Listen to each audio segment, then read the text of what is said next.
नमस्कार मंडळी, कसे आहात? स्वागत आहे तुमचं पुन्हा एकदा पीक पाणी या प्लॅटफॉर्ममध्ये.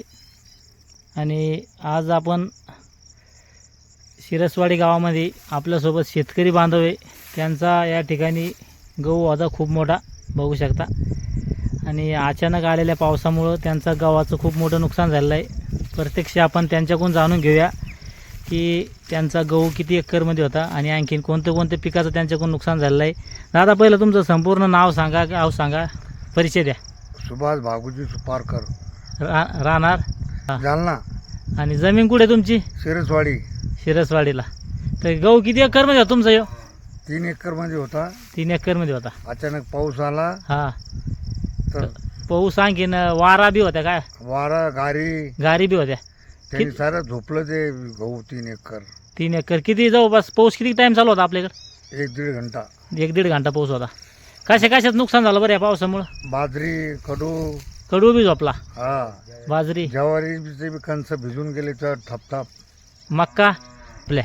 हो, मक्का झोपल्या तर झोपले लगे.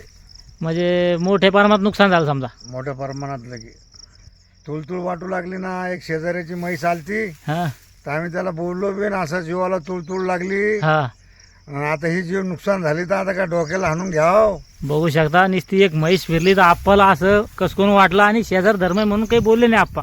पण आता या निसर्गानं नुकसान केलं तर कोणाला बोला. हा, डोक्याला हाणावून घेऊ लागलो. बरोबर आहे. या ठिकाणी आपल्यासोबत होते आप्पा, सुभाष आप्पा. त्यांच्याकडून बघू शकता तुम्ही, या ठिकाणी त्यांचा गहू होता आणि पूर्ण गहू जवळपास आडवा झालेला आहे. म्हणजे हातातोंडाशी आलेला घास निसर्गाने हेरावून घेतलेला आहे. आता हा गहू किती दिवसात आला असता बरं निघाला? महिनाभरात आला असता.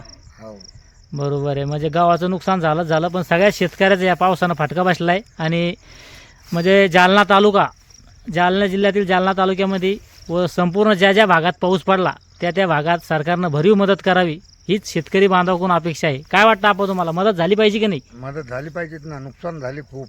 हां, प्रत्यक्ष पाहणी करून मदत शेतकऱ्याला मिळाली पाहिजे. चालतं. या व्हिडिओमध्ये थांब्या, पण पुन्हा भेटूया नवीन व्हिडिओमध्ये. जय जवान जय किसान.